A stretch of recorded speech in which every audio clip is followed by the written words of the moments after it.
we are grateful for all of you who come and attend the forum so that we can continue. So thank you so much for being here today.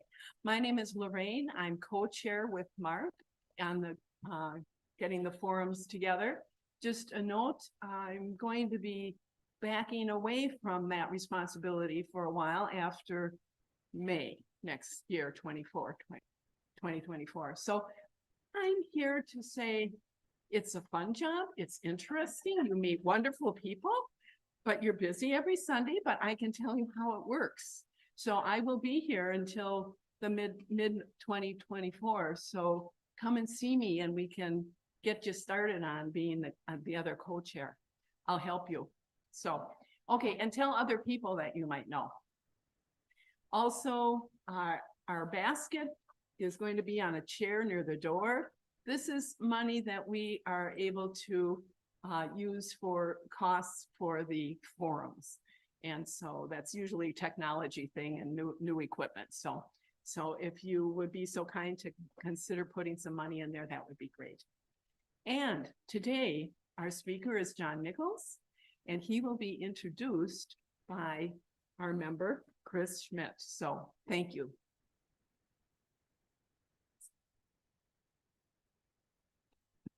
Good morning. I've known John Nichols for decades. I remember when his daughter was born. She's now a freshman in college. He has been one of my young heroes. He worked so hard with Ed Garvey when we were fighting Nestle's through the Fighting Bob Fest. Now, some of you may remember that, but those were days I will never forget. But my job is really just to tell you who John Nichols is. And if I were to read all of this stuff, you'd fall asleep or go home or decide it's done. But he has an amazing record. He is a journalist. He is writing for the Nation and the Capital Times in Madison. And he's on television and radio a great deal. But the most important thing is he is fighting for our democracy and our very freedom. And so with no further ado, I hope, I will introduce John Nichols. Hey. Thank you, Jess. Great meeting. Oh, you may wonder why I'm wearing this hat. I have worn a pandemic hat since the first day the virus came. Where I live part-time, old ladies would walk down the hall and forget to put their masks on. But they'd see me and they'd think, oh, that old Babalax, and they'd cover their nose. So, no further, John. Thank you, Chris. And I'm glad we know why you're wearing your hat. I do have a mask in my pocket. And I hope we're a little beyond COVID. But I realize that it's still a lingering reality in our lives, as are so many other challenges. It's delightful to be in a room with a whole bunch of people. And we are still, in many ways, coming back from what history will tell us was the most traumatic period, probably, of the post-World War II era. And that seems, we're never any good at putting things in perspective until you've had a little bit of time. But think about it. Your grandchildren will be, many of you, not all, some are younger, but many of your grandchildren are going to be 75 years from now, living a life that is impacted by what happened to them during the pandemic. So as a result, this is a big deal. And I'm glad you're wearing your hat still. We'll be excited for the day you take it off. And hope that it's soon and we won't have to worry about this anymore at all. With that said, I'm going to talk. We don't have a lot of time, and we got a lot of great folks here. I know many of you will have questions, I hope, and I really want to get to questions and answers, or mostly questions and my attempts at answers. But I'll say a few things up front, and then maybe that'll frame some of our discussion. But do know that you're free to go anywhere you want as regards questions and topics, because literally there is so much going on. It is dizzying to try and keep ahead of all that is occurring in our world. Let me start out with the controversy right up front. How many of you think we should have a ceasefire in Gaza? Think we should do a ceasefire in Gaza? I only ask, and I'm not pushing, I don't want people to go one way or the other. I mean, I have my own opinions, but the reason I ask is because what happened here in this room, and the camera won't necessarily show it, is that I would say, is it fair to say the majority of folks, a majority of folks raised their hands. And that is an interesting thing, because that is out of sync with where our policymakers are at. And what I would suggest up front, and I'll frame it into a discussion about media and democracy in America, is that we are in one of those very important moments in our history, whether you like it or not, where our policymaking and public sentiment are diverting. And that is a big deal for a country. It's a big deal for our politics. And it makes things much more unstable than would usually be the case. And I know many people here would like to blame Donald Trump for all the instability. And that's fine. And I think that Nikki Haley, one of his many opponents, said the other day that wherever he goes, chaos ensues. And there's little doubt she's right about that. But in this regard, I would suggest to you, don't fall into the trap of thinking that all of your challenges, all of your crises are of Donald Trump's making, because many of them are not.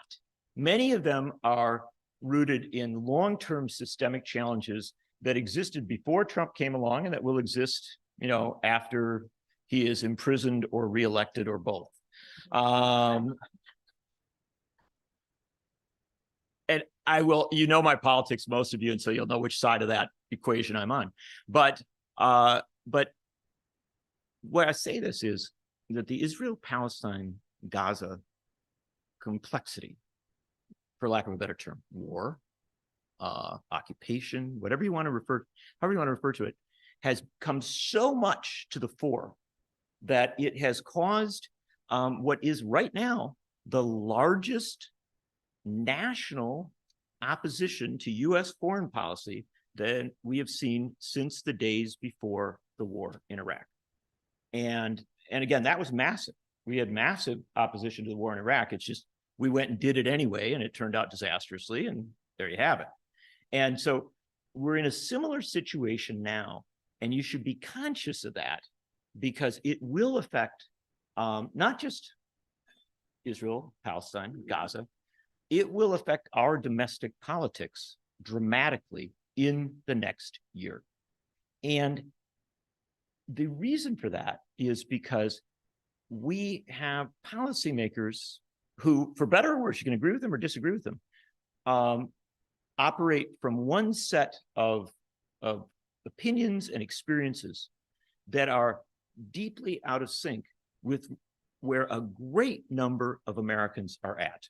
And this is particularly true among Americans under the age of 30. I mean, the numbers are jaw-dropping. And so you ask yourself, well, why is it this way? Why is, under 30, there's a huge opposition to U.S. support for Israel as regards what's happening in Gaza? Not necessarily a full rejection of Israel. Some do, some don't. But this, at least as regards to policy. When you go up to 40, there is still a very substantial rejection, even into the mid 40s. And then on the other side of that, as older folks, now obviously some of you may be a little older. However, by the show of hands, many of you may be young in spirit or in politics. And whatever that is, there is a disconnect there. And it happens that we live, and now somebody's calling in to say, oh, it's not that disconnected. But it happens that we live in a moment where no one is going to accuse our political class of being young. I mean, the people who are running things are really old. I mean, it's like I was talking to a member of Congress recently. He said he recently had turned 70, which meant he's middle-aged in Congress. Yes, and that is, and I think obviously 70 is middle-aged. So anyway, so it's quite good. But the thing is, we have a very old political class, and Joe Biden, our president, he came into politics in 1968. 1967, 1968. He was literally running for local office, like 1970, during the Vietnam War. Right. But also during a time when you had the 67 war in the Middle East, you had the 73 Yom Kippur War in Israel with surrounding countries attacking. And then you had all the instability of 77 into 82 with Lebanon. Yeah, we could run down the list, but that's Biden's formative experience.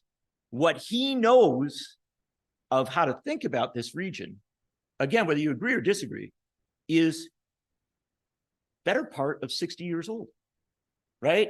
That's very different from a 22-year-old college student whose experience of the Middle East is formed almost entirely by Twitter and TikTok, right? Again, and that is not a criticism, because I will tell you, if you're honest, and I won't say it's true for everybody, but I bet you there's a lot of people in this room who get most of their information not by reading the daily newspaper, which has become a shred of its former self, but by opening up their phone, right, and tapping something that will come up and tell them a whole bunch of things. And it may be quite reliable. It might be quite good. When I tap my phone, I get the New York Times, I get the Washington Post, I get the Guardian out of London. I get a lot of different, so there's nothing wrong with that, but it's a different experience. It's a radically different experience. And what I can tell you is, if you want to understand the divide in this country right now, it is because Biden, and I would dare say Mitch McConnell, and a number of the other people who are in power, in key positions in power in this country, Nancy Pelosi, who's as old as Biden and McConnell, they don't spend enough time on their phone. No, I know, because we're like, oh, no, please, I want my kid off. I don't want I look at my poor grandchild. I've never seen this child's face, right? Because the kid's walking around like this all the time. And I don't want anybody to use the phone. Neither do I. If I could get rid of it, I would, right? I literally would be done with it. But you can't. We've moved into a new era. And the era we live in is defined by instantaneous information coming to you literally in your hand. You don't have to go to a newsstand. You don't have to turn on a TV. You don't have to get in your car and turn on the radio. You don't have to do anything except literally pull a phone out of your pocket, and you have dramatically more information than you did as a young person, than your parents ever had, than your grandparents could have even imagined. And you get to curate your information, right? It's not like I grew up very, very rural, down in rural southeastern Wisconsin. We got the Racine Journal-Times, right? The Racine Journal-Times hit the step in the morning. And I got to tell you, it was not a great paper. But if you look at the Racine Journal-Times when I was growing up, it's about twice the size of the Milwaukee Journal-Sentinel today, and with twice as much information in it. No, I mean, the Milwaukee Journal-Sentinel, which I have friends who work for, no disrespect, but it's ridiculous, right? It's not, it's a small shred of what it was. I don't mean ridiculous in what they produce. I honor the journalists that are there, and I actually think some of them do brilliant work. So there's nothing ridiculous about their work. It's ridiculous about how small the central source of information for a community historically has become, right? And why do we care about that? Because the newspaper is the place that had the newsroom, right? And in a newsroom, you have maybe at the Journal-Sentinel at one time, probably the better part of 200 people, right? All of whom had beats. Somebody covered labor, somebody covered education, maybe several people covered education. You had people who covered the school board, the city council, county board. There was all these people who had beats, right?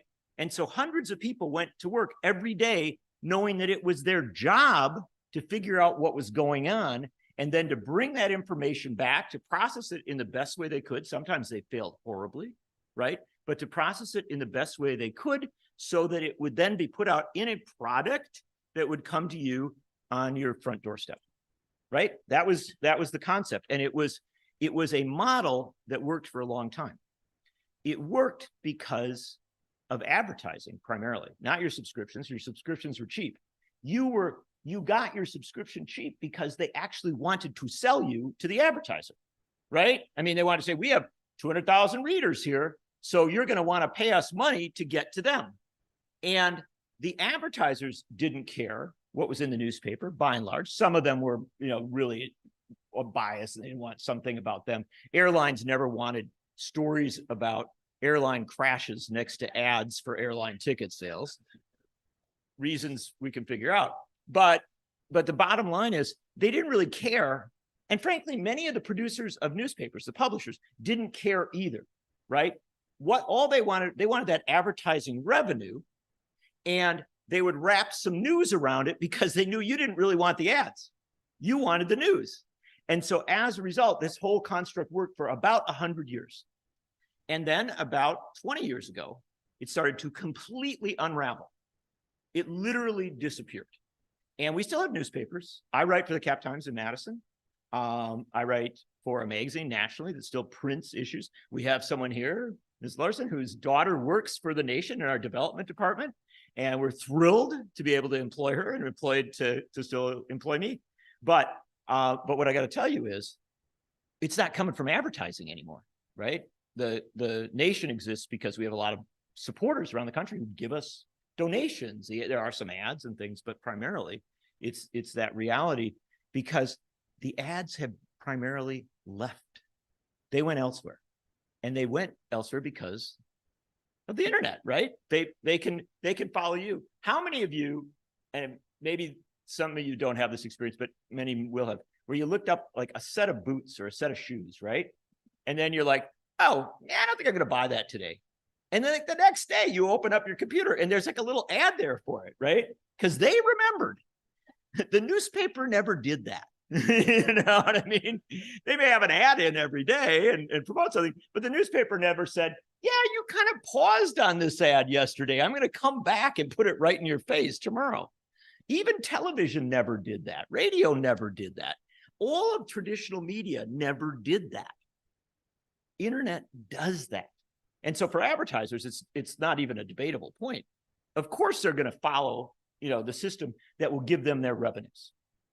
But when they left, they took the source of funding, not just for newspapers or radio or television, but for journalism. And as a result, we have had in America a collapse of journalism. I don't know how many of you follow the intricacies of the industry, but we refer now to something called a news desert. Not news dessert, news desert. And a news desert is a place where there's no newspaper, radio, or television really covering that place, right? And when it was developed about 15 years ago, the concept of the news desert, it's a big deal in media studies. When they developed it, they said, well, this is like a rural county that used to have a weekly newspaper but doesn't have one anymore, or a rural area, an ex-urban area that used to be covered by a radio station, but that radio station has, gotten rid of its news department, its farm department, and now it's streaming, Sean Hannity 24/7, right? Which is what happened, right? Radio became that. Or even that they used to have, and television stations used to be much more ambitious in covering, sending people up. And then the television stations figured out, no, we can actually give you 22 minutes of news, which is primarily weather, right? And you say, well, hold it, Mr. Nichols, I know there's more than weather on there. No, there isn't. If you turn on the evening news tonight, I invite you to take this challenge, right? And this is all about the shift of advertising revenues and everything else. Take this challenge. Turn on. Tell me how many seconds pass before you find out about the weather, right? I promise you, it doesn't care, no matter what's happening. Israel, Palestine, government shutting down, crisis of any kind. I don't care what it is. They're going to say, but first, we're going to hear from our weatherman, right? or hopefully a woman in many cases. And the weather person will be at the front, right there with the anchor person, and will say, well, it was a sunny day, pretty much like yesterday. And, and the anchor will pause and go, really, tell us more. And say, it was really sunny. And then they say, well, we'll be back in just a few minutes with more weather, right? And then they go through like 20 stories. It's incredible. It's an immense, explosion of news. The school board met, city council met, blah, blah, blah. But they don't actually tell you as much about it as they told you about the weather, right? I mean, there's very little, if any. They often don't have a reporter there. They just read a line that they found someplace that something happened. And then, of course, the one thing they will pause on is a whole bunch of crime. And many TV stations, if they run out of crime locally, they'll take crime from other places. No, I'm not kidding. They will. They'll say, there was a murder over in Minneapolis. And you're like, whoa, no way. I feel unsafe. Well, you don't live in Minneapolis, but you still feel unsafe, because, and there's something in Chicago, right? And so the bottom line is that they'll give you a big bunch of crime because crime is easy. It is. It doesn't require a lot of reporting. You say something bad happened and the police are trying to find out who did it or who didn't do it or something like that. And then that's that, right? So that's easy to do. It's almost as easy as weather because, of course, weather, you look out the window. But after they've done all that little flurry of stuff, then they literally come back to the weather. And in our books on media, Bobby Chesney and I have written a lot about this. We actually did a lot of statistical analysis on TV, whether on newscasts. A newscast is 22 minutes, now 21 in a half-hour period. Of that period, usually 7 to 8 minutes are weather. So you're taking a third of what you got or more and doing the weather. And I have not mentioned sports, which is another substantial portion. So the fact is, you get very little news from the news, right? The newspaper has dwindled down to a shred of its former self. Radio has become streamed. The television has become weather, sports, crime, and you're sort of stuck there now. So is it any wonder that young people who are actually super curious, I don't know if you've noticed this, I am a former parent of a child, and they're really into stuff, and so where do they go? They're going to go where they can get a lot of information, some of it accurate, fast, quick, and in this kind of rapid fire. Their minds process at a level that is so much more sophisticated than what we could even have imagined 10 years ago. They're going to go into their phone, right? And they are getting real-time reports from Gaza. They're not getting reports the next day in the New York Times or even that evening or even on radio, right? They're literally, somebody hits a button, right? In Jerusalem and Tel Aviv, in Gaza City, wherever, and that's in front of them immediately. Now, sometimes it's processed through a news operation and it may take an hour, right? But remember, if you look at the news websites of a publication like The Guardian, they are updating literally to the minute. They literally put a minute stamp on it because it's happening so rapidly. And that's to their credit. And The Guardian, of course, is a not-for-profit or radically not profiting publication that is able to survive because they own all the auto sales websites in England. And so they take all the money from that and move it over to news. But bottom line is that young people are getting their information immediately. And some of that information is super accurate. And some of that information is super biased on one side or the other. And it isn't just young people. An awful lot of people where their media system, their traditional media system has collapsed. Milwaukee is not so bad. You still have a daily paper. You still have, you have an alternative weekly. You have a wonderful, actually good public radio here in town and some, blah, blah, blah. But there are many places in this country where you don't have any of that or very, very little of it. And this isn't just a rural thing. This can also be an urban thing. You can be in a big city and you can be in a neighborhood of a big city that is never, ever covered, that is literally off radar, right?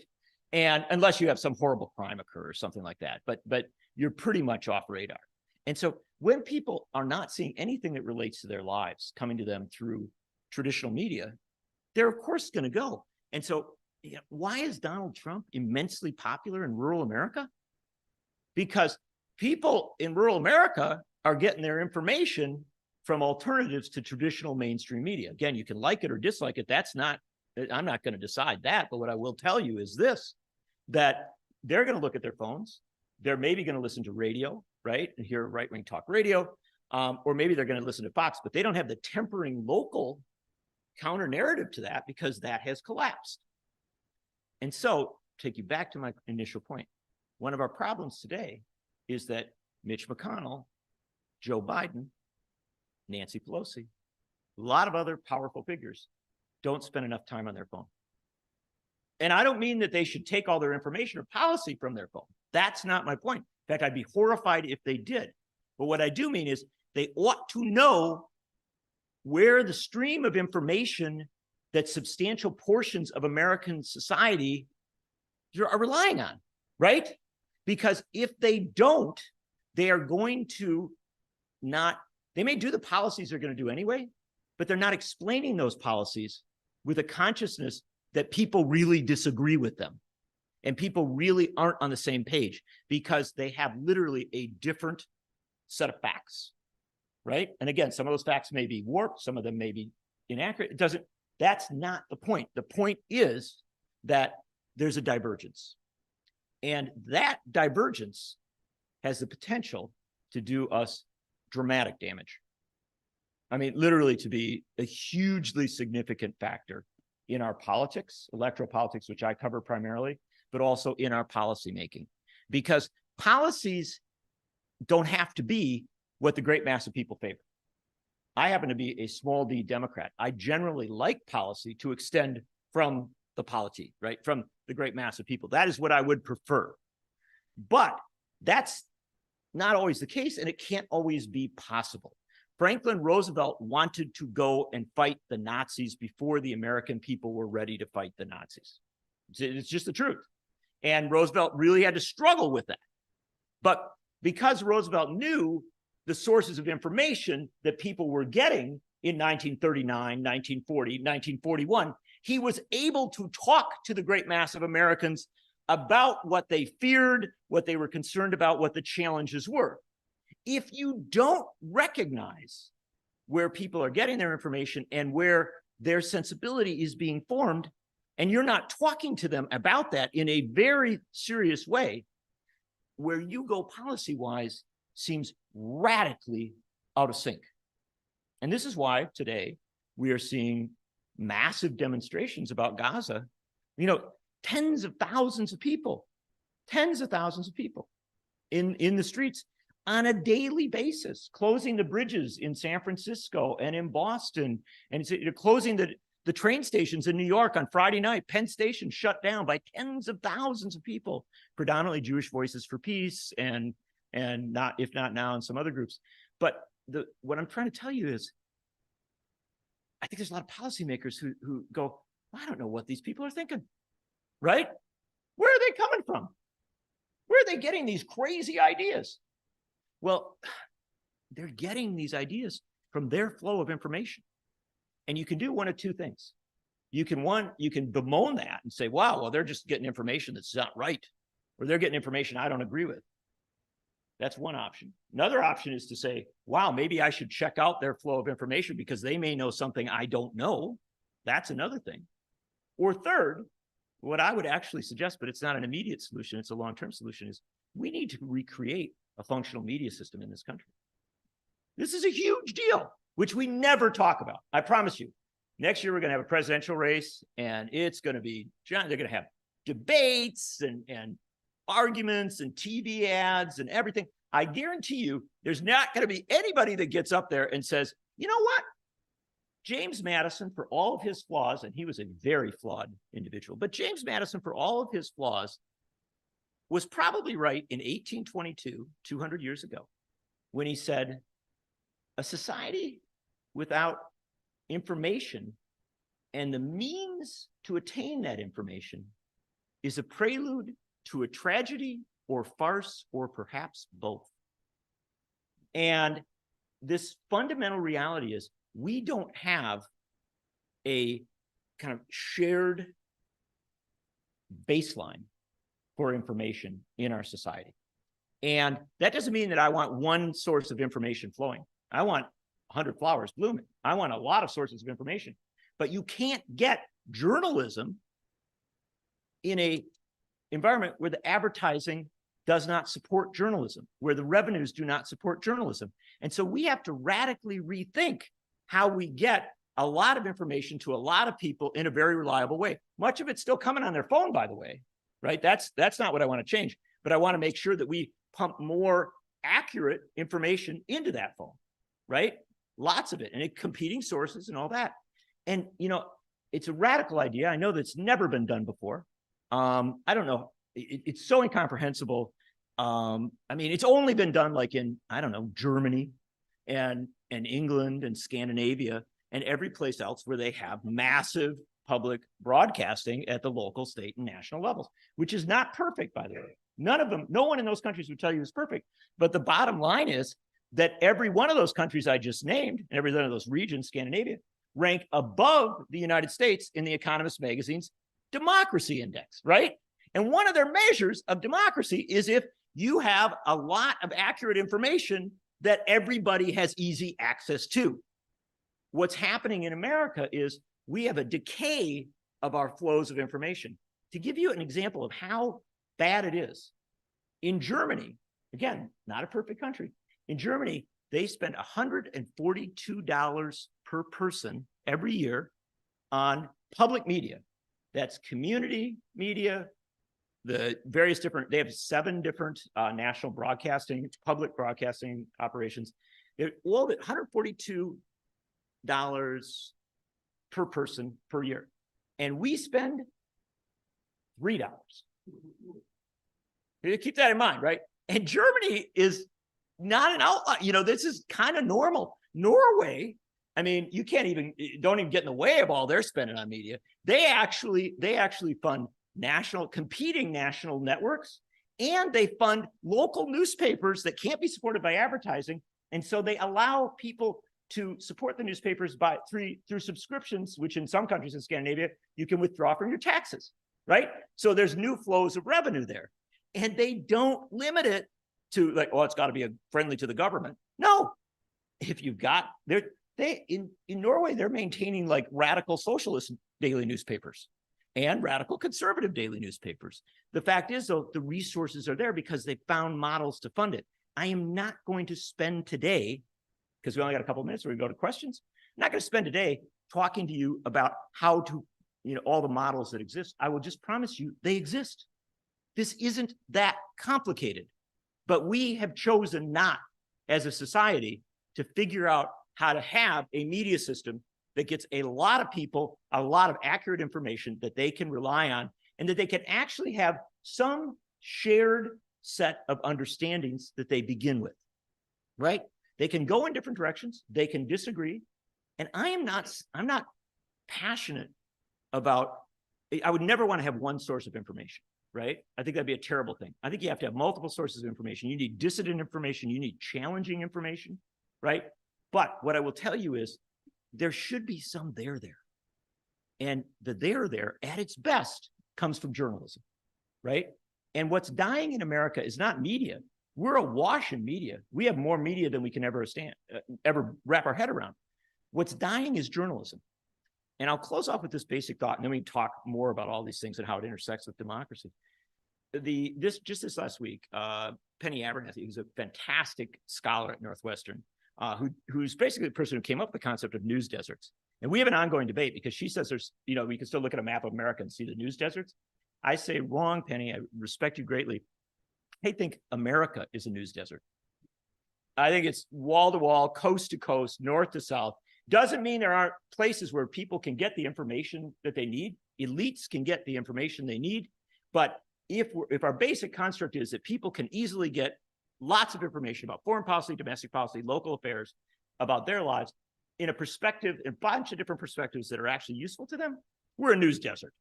And I tried this idea out on a guy named Sam Friedman, who used to be the New York Times religion columnist, a brilliant writer, brilliant authors, worked for all sorts of newspapers. We were having coffee the other day. And I said, I don't think I don't think we have news deserts anymore. I think we are a news desert. And Sam said, Absolutely. I live in New York City. New York City is a news desert. And I said, well, you got the New York Times. He says, New York Times doesn't cover New York City, right? We used to have the Daily News. The Daily News barely covers New York City. What are you doing here, Chris? I was just going to say, you have a choice of either asking questions. Well, we're going to do or questions. Asking him to continue No, on dear heart, and tell us. my comrade, I'm going to question. This is how I'm getting to question. Oh, yeah. Have your seat. of course. I've been trusting you immensely, man. I promise you, we're getting, there's a whole As arc here. always. There's an arc of history, but I do appreciate the guidance because it's always useful. But the point is, argue that in fact, we are a news desert, right? And if we don't understand it, that we can't begin to try and solve the problems that exist within our society. And we can't begin to address the problems that afflict democracy, because democracy doesn't function without a free flow of information. And I'll close off just with the study that came out the other day. Let me just finish the thought here. I love your ambition. But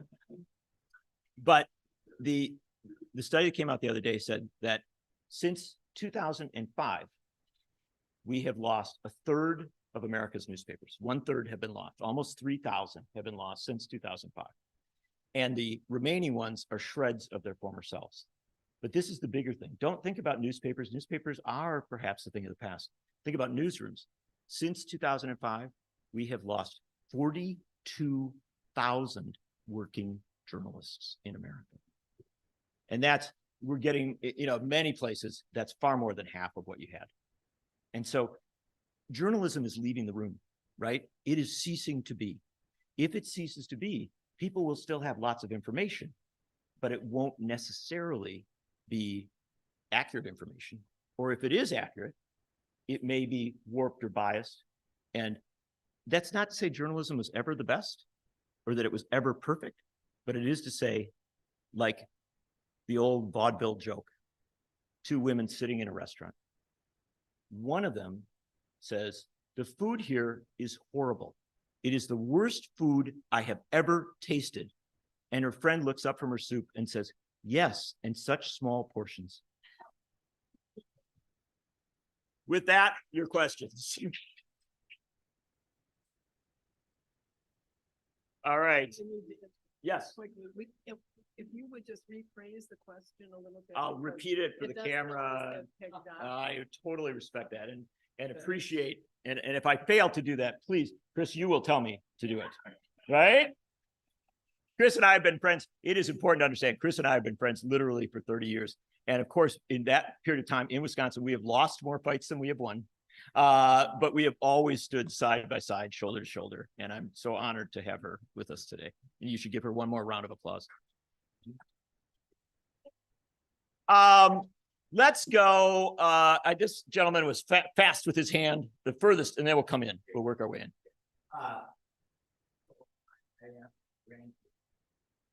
Where they get their news and information, and they TikTok and those type of things.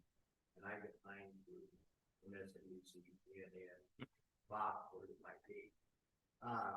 You said the Guardian. Where would you suggest? That is, what a good citizen you are. So the question that this gentleman asks is, where's some suggestions on where to get your news? And I, in an unbiased and kind of very open, freewheeling way, I'll say the Nation and the Capital Times.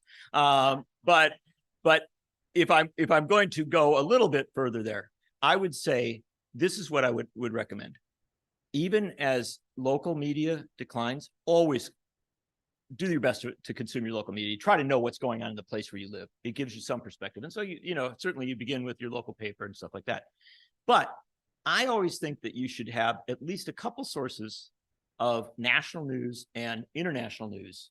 And it doesn't mean that you have to read everything in all of it all the time. But I do recommend The Guardian. I think The Guardian from London makes a tremendous effort to cover the whole world. I also think the BBC, for all of its flaws, very criticized within the UK, but does a major effort to cover the whole world. If you want to watch Israel-Palestine right now, I would recommend Haaretz out of Tel Aviv. And Haaretz is it's basically the New York, it was historically, has been the New York Times of Israel. And I will tell you, its coverage is stunningly strong in many, you know what I mean? And it is not supportive, you know what I mean? This is a deep journalistic coverage. You may disagree with things you read, but it's very, very, I think it's very strong. And I would also what I would recommend is that there are other publications around that you can tune into. One final one that I go to quite a bit is Der Spiegel out of Germany, they have a very good English language site that I like a lot. I also, because of personal biases, I recommend trying to find publications in India and in Africa as well, because what you're going to find is this is huge numbers of people in the world who do not always have the same news coverage that we do, right? That come from different perspectives. Now, I'm giving you a long list. I apologize. But that's what if you want to be a good citizen, right? It's useful. And again, this is the weird thing about the phone. You tap in like 6 or 7 of these, right? And you'll get a stream of them, right? That's what young people do. They're getting a tremendous amount of information, some of it very accurate from around the world, which makes them to question sometimes what our government is doing. Let's take some more questions. Yes, this one right here. Democracy Now! Well, I was on it last week. Yeah, so she's talking about Amy Goodman's Democracy Now!, which you hear a lot on public radio. You can see sometimes on public television. I am very supportive of it because I do it quite often. And Democracy Now!, what I love about that show is that A, they challenge the dominant narrative a lot, but B, they also almost always have a report someday, where they start talking about at the start of the show, and you think, why are they covering that? Right? What is that? And it would be a report about some place in the world that nobody's covering, right? And they will bring you up to speed on something. So it's very, very, I think it's very useful as well. Again, this is an unfair question only because we could spend the entire day talking about such things. I'm going to go. I know this one, so I'm going to ask her in a second. But let me go to this guy in the middle who had his hand up before. Yeah, so if I'm mistaken, I guess everyone knows that North Park Oh, yeah. And everybody probably heard it right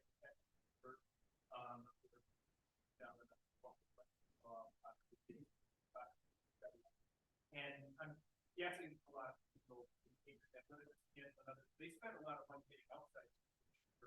I think it is a lot of money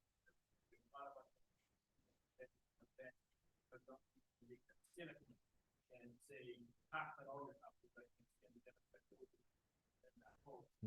what are your thoughts on how that Yeah, that's a great question. And look, here's the answer. I apologize. Thank you. And the question is, how do you deal with the reality that the right wing in America is way ahead of the curve on basically feeding a lot of what some people might refer to as fake news or propagandistic news information into the system, right? And so as a result, a tremendous number of people are getting one of two things. One, they're getting a very biased view that is, particularly biased toward the right, or they're being so horrified that they just shut it all down, right? And so you cause a lot of people to just kind of disengage.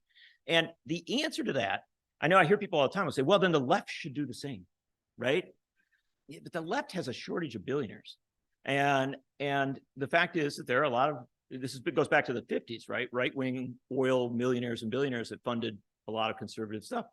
And so, again, I would argue for that which is public. And you won't necessarily get that which you agree with always, right? But you will get something that is hopefully journalistic. And the counter to misinformation, fake news, propaganda is a massive flow of additional quality information, right? But there will not be a flow of additional quality information coming from an advertising-driven media system. It's just not going to happen. And so as a result, there have to be interventions that borrow from what other countries have done, right? And that is to fund public media, community media, in a way that is not controlled by the government, that doesn't, feed out what you're going to do. And also, frankly, that looks for innovative ways for people to, and this is actually very libertarian, to be able to support the media that they want to support, i.e. that you have a ability to deduct from your taxes some subscriptions, right? You know, that I'm going to subscribe or support Democracy Now!, or I'm going to subscribe or support some other not-for-profit, The Nation or something, right? And I want to take that off my taxes, because then it becomes much easier to do. And you don't let people just do it wantonly. They have to, the institutions that they would support have to meet the libel laws and some basics, but they can be a range of opinions that you don't limit on opinion. But then here's the other thing about it, right? This allows them to be free, right? Because they're actually driven by their subscribers or their supporters. And you think, well, it's unworkable. It could never, ever happen. How could you let people deduct their subscriptions? You know who gets to deduct their subscriptions? Billionaires, rich people, because you can deduct your Wall Street Journal or your Barron's because it's a business expense. Well, why don't we give the great mass of Americans a democracy expense and let them deduct their subscriptions to quality media where they live? And what do you got? Okay, well, I was thinking to, just, And I know some people have got to go because there's a service, and I totally respect that. And we're not going to go forever here, by the way. We'll go for a little bit and then. Yes, Anne, sorry, I apologize. Uh-huh. Yeah.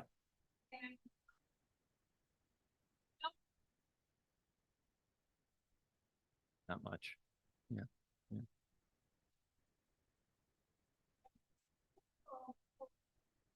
something comes out that actually counters the narrative that the government likes to put out Mhm. about what the state is all about.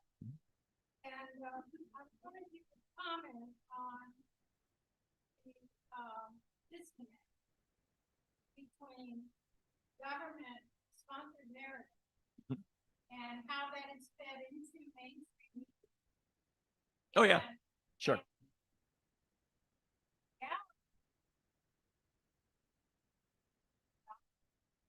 Mhm. about Yeah. our Yes, very good question. I won't go on about it forever, only because we have to take a couple more and we want to make sure that we respect people's time. But what I will tell you is this. It's no secret that governments try to influence news, right? And they want news to be warped in a way that will benefit their policy. This is not a unique American phenomenon. This is a global phenomenon. The United States has done it, for a very, very long time. If you look at, my daughter is at the University of Wisconsin right now. She's studying, she's in a law course, and they're studying the Pentagon Papers cases, right? Well, the Pentagon Papers was a case where the government desperately did not want the American people to know what the government was doing in Vietnam, right? And this is not some conspiracy theory. This is established case law in America. It's a fundamental reality. That still goes on, right? And the biggest problem with it, though, Ann, it's not the government, it's the media, right? Because media outlets are so desperate to have sources, right? And are so desperate to get interviews with prominent people that they defer quite often to the dominant narrative, right? Rather than questioning it, they often say, well, yeah, but it's kind of great to have a face on this TV show, right? Right? TV is especially bad in this regard. So what have we seen during the course of Israel-Palestine, right? This incredible blow up in the last month since the horrific terrorist attack on Israeli kibbutzim and the music festival and things like that. What we've seen is, as the bombing of Gaza has gone on, Israeli military people, literally on CNN and MSNBC, describing what they're doing and saying it's all great. We're being very responsible. And then there's even sometimes the anchors will say, it doesn't seem that responsible. But the bottom line is that is something that's been much criticized of late, but that's writ large across all of media, right? That official sources, elected officials, people in positions of power, people associated with power, have dramatically more access to the news. And again, it isn't just that the government's making them do it, it's also that media outlets defer to it. And it's a huge, huge problem. Now, the counter to that, obviously, is to create media that has a genuine measure of independence. Now, the challenge for independence is that to be really independent, you have to have resources, right? The resource challenge is the great challenge. And this is, I come back to public media. In Germany, in Scandinavia, in the UK, they've had remarkably, I would argue, not perfect, but remarkable success in developing funding models that keep the government from forcing media to fit into a certain model, into a certain narrative to be. And if you ever watch a British interview with an elected official, your jaw drops, right? If you have BBC, if like Prime Minister goes on BBC, right? It's like nothing you've ever seen in America. And, literally, I can only use the best example, and then I'll quickly say that, yes, Julian Assange's case is a huge case, and it ought to be, he's being prosecuted for committing acts of journalism. And whether you like him or not, he should not be prosecuted. The United States should not be pursuing that. But with that little notion put in, let me say that it was a classic case of when George W. Bush, who now people kind of like, but I don't like that much. But George W. Bush went on Irish TV years ago, and he was going to go to Ireland, right? And so he had the top TV reporter in Ireland was interviewing him. And Ireland has a very strong public broadcasting system, really dramatically better funded, dramatically stronger than the US.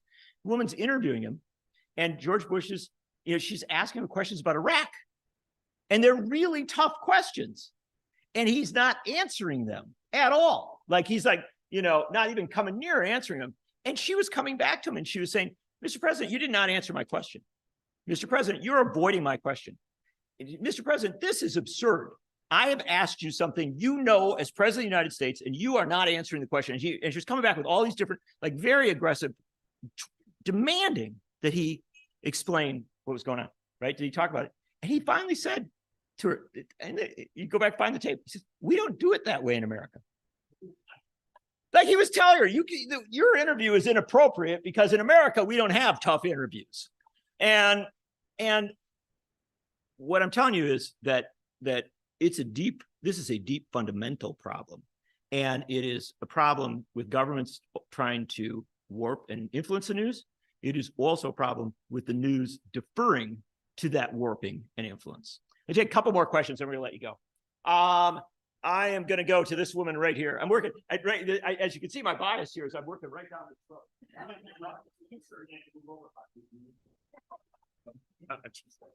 Okay, go ahead. Yeah. One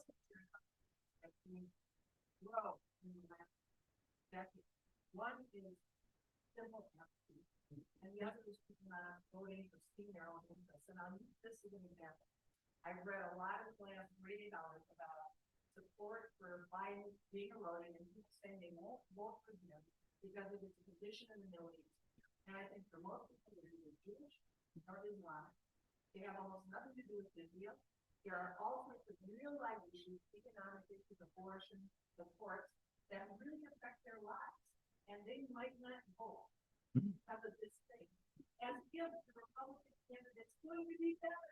Yeah, I hear you. Yeah. Okay. That's a very good question. Superb question. One, we start to get perspective, right? And perspective comes from having quality news information and a lot of it, right? Right? So that you actually have a lot of information about a lot of things, right? When too much of what happens now is we have a story of the moment, and all of our media kind of like sweeps into it. I refer to it as the Princess Diana syndrome, right? That when Princess Diana died in that horrible car crash, right? Media, that was like wall to wall, right? Why was it wall to wall? It's easy to cover, right? It's a horrible story. People are interested. So you just take the camera to London and look at the piles of flowers pile up, right? Presidential politics is similar to that because it's easy. The candidates want to be heard.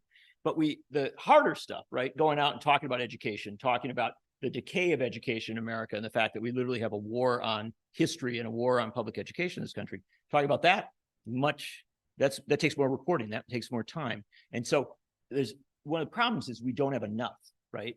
But to get to the core point that you have, the other mistake that our media does, and I cover politics for a living, that's basically what I do. And there is a tendency, and I have to always try and counter this, to think what's happening today is going to define what's happening a year from today. Wrong. We live in the most rapid communication period in the history of humanity. Where the amount of information we have and the amount of shifts that we take. You tell me, what was the big story before Gaza? Well, it was government shutdown, right? Right. What was the big story before that? That kind of came after government shutdown, right? Because we picked a new speaker. You know, we had government, they all interplay. But yeah, we had the whole speaker thing and stuff like that.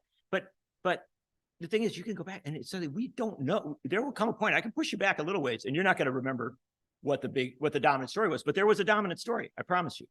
For MSNBC, it has been for 8 years, Trump. And CNN pretty much too. But what I will tell you is this. This goes to the heart of what I was just talking about, though. You can't fault people for being deeply affected by what they're seeing in the Middle East, right? It's a human response. And believing in the case of many people saying not going to vote for Biden, for instance, that their president's doing something that is immoral, right? That he is failing to do what needs to be done. And this is what you saw during the Vietnam War, right? Quite bluntly. It's also what you saw historically during the Korean War. And you know what happened during the Korean War? Harry Truman wanted to run for re-election in 1952. He lost the New Hampshire primary and quit the race. Lyndon Johnson wanted to run for re-election in 1968. He didn't lose, but he did badly in the New Hampshire primary, quit the race. And in each of those cases, a Republican became president of the United States, Eisenhower and Nixon. And so do not underestimate the significance of when there is a foreign policy division, right? And you can't run away from it. You have to talk about it. You have to dig into it and figure out, Biden has to do much better at talking about this. He's got to get much deeper into it. You can't say, well, let's talk about something else, right? I've been begging Biden forever to talk about rural America, where I come from rural America. And he did a whole rural thing a week or so ago. No one paid attention, right? So what I would just suggest to you is that you can't change that reality, that people are going to focus on one thing in the current media system. But what may comfort you is that a year from now, we may be talking about something radically different. And in fact, there's a good chance of that. One other odd comfort, Chris, you're coming to join me up here again? What? Are you bringing me information? Well, I wanted to thank you and No, say let's finish this and, question. Yes, and say that you need to speak to the demise of public education. What kind of did I try to throw you a little of that? Okay, All right. But let me just finish off with this. For one comforting thing for you, maybe that the midterm or the off-year elections, right, which were on November 7th, I think. I hope I'm right on the date. Were a sweeping victory for the Democrats, despite all the other factors that are occurring. They reelected a Democrat in Kentucky. They almost won Mississippi. They swept Virginia. They swept New Jersey. They elected young progressive Democrats all over the country. You know what I mean? So sometimes a poll of something that might happen a year from now might not be as relevant as an election that occurred yesterday. And so keep that in mind. Don't fret too much, but also fret a little. Going to close with this gentleman, then we'll give Chris a shot here.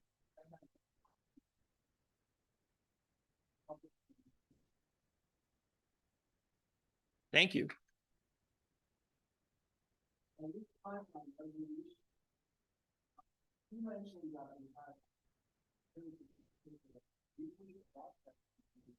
Now it is. It's my age. Yeah. People are concerned about national. We have lost the job of water.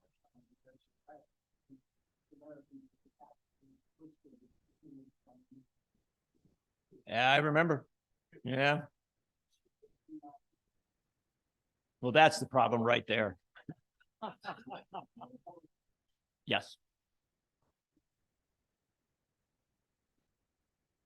Sure. I think you, okay. politicians don't put money in. All right. Right. You're correct. Very. That you are nailing it, because, and so let me quickly answer that. And then luckily, Chris, you are in great shape because this guy brought us right into the education topic that you want to discuss. So it's all going to come together perfectly. If you want to sit, you can, or if you want to stand next to me, Well, that too. I don't want you to chastise me afterwards. Oh, I would never chastise you. Okay. You're one of my No. dearest souls. That we have to have another forum and speak about the demise of our public education and our democracy through the vouchers and through the taking away funds and larger classes and not help to the parents of the children that are not doing so well. This public school is the base of our democracy, Right. and democracy is the base of our freedom. And you know, after that comes Trump. Lots of bad or- stuff. Well, it could come worse. And so let me answer his question. We'll talk Yeah. a little bit about what you are interested in there. And so first off, to your question, the reason politicians don't advertise in newspapers anymore is because politicians are just like corporations. You know, we always say that, you know, corporations are, bizarrely enough, the courts have determined that corporations are human beings, right? They could easily determine that politicians are corporations. And as a result, the problem is that just as corporations follow the folks into the phone and into where they can directly communicate, politicians have done the same. And so they're now, the resources that used to go to advertising in a weekly newspaper are increasingly going to digital. Like every politician has a digital, you know, campaign going on and stuff like that, much of which I think is completely useless, right? But doesn't matter, it still is. And so you've lost that, and it's a tragedy because you're right. The ads that used to be in weekly newspapers, daily newspapers, were very, you know, they tended to be actually pretty good sometimes with quite a bit of information. We've lost a lot of that. And it's probably not coming back in the, you know, and we shouldn't really be looking for an advertising model to save us, because it's very unlikely that's going to get us out of this situation. We have to look for new models that are rooted in funding journalism, which is what you did, and hopefully funding you in a way, people in a way that they can cover it. So let me quickly do a little moment on education for you. And it relates to what was just brought up. We are living in a moment where public education is under massive assault. And it is under assault in the voucher stuff, of course, right? This is huge. And luckily, amazingly, Texas just rejected vouchers. And if Texas can reject vouchers, so can Wisconsin, by the way. You know, I mean, it's like, so, but it's a constant push to take public resources and move them into private schools, and particularly, let's be honest, religious schools. And this is a very challenging situation. That's a big one. But let me talk about the broader assault on public education, which I think relates to that in some fundamental ways. And that is, the right did figure out that attacks directly on public education say, well, we don't like public education, right? We want to have voucher systems, stuff like that. That didn't work very well because people actually like public education. It's really popular. And so as a result, it's like the post office. They keep trying to get rid of the post office, but people love the post office. There's a whole bunch of institutional things that we actually like in our society. And so they decided to attack public education from a cultural standpoint, right? And so what do they say? They say, well, they're teaching critical race theory, right? Well, I wish, but because what is critical race theory? Critical race theory is the study of history, right, to understand biases that exist within contemporary society, right? It's a legal construct. It's a complex legal construct. Kimberly Crenshaw and others developed it. But what it basically says to us is that to understand the laws of today, you have to go back through 400 years of racism, segregation, Jim Crow, and many of those laws rooted in that. And if you understand that, then you're better able to understand policies and laws today, right? That's why we have history, right? I mean, it's a basic construct that is incredibly useful. And whether you like critical race theory per se or some variation on it, or whether you don't, you disagree with it, what we should be able to accept is that we should teach the accurate history of the United States of America. And that's going to be controversial because we didn't get everything right along the way. And we actually all agree on that. Everyone agrees, because I can take you into the most right-wing audience, and I speak to right-wing audiences sometimes. Have friends, relatives who are very, very conservative, and they have all sorts of things that they disagree with, right, in our history that they don't like. And I can take you to the most liberal audience, and I can hear that too. So we all agree that there's things in our past that we don't like, but yet we have people saying, I object to the schools teaching seriously about racism, about sexism, about 400 years of a failure in this country to treat people according to that core promise of all men and women created equal. And so, I mean, this is a big fight. And I have good news for you. Really, really good news. The school board elections in November that they had across the country, the pro-public education, pro-teaching actual history of the United States forces won all over the country. They had one of the biggest days ever for public education. It won big. And so the interesting thing is we may have been well served by the people who attacked public education on these cultural issues, right? On, critical race theory, on LGBTQI issues, on, a host of other issues, because it actually made people wake up and say, wow, I guess I got to get interested in the school board election. And what's happened is we've had a tremendous incoming of I think, rational folks who want to maintain quality public education. We actually now have a voting bloc that is building out for this. There's actually movements and things like that in favor of public education. And so often I will come to you, and I think probably a few things that I discussed today were a little bit bummer, right? A little bit down, not altogether encouraging, right? But the encouraging thing, and I'll leave you with this because I think it's, we got to let everybody head out and head in their proper direction. The encouraging thing is that on the fight for public education, the forces of light, the people who favor public education, who want to actually teach history, who want to treat LGBTQI, trans kids humanely and supportively, people want to treat folks with disabilities humanely and supportively, the people who just want to make sure that you get a quality education, whether you're rich or whether you're poor, no matter where you live, are actually organizing and in more and more cases winning. It's one of the best stories of the moment. And of course, some of you, I noticed when I was saying it, were lighting up because it was as if I was telling you something you didn't know. And maybe it is because we need a media in this country that covers stories like that covers education in a granular, real, and fundamental way so that we don't think it's all going to hell and that we actually understand that there's some hope out there. And the good news is that I think people have woken up to the desperate need to defend public education. And maybe they will come to understand, as Chris does, that as much as quality media is essential to democracy, quality education is essential to democracy. I thank you so much for coming out and spending time with me. You're very kind to be here, and I really respect it.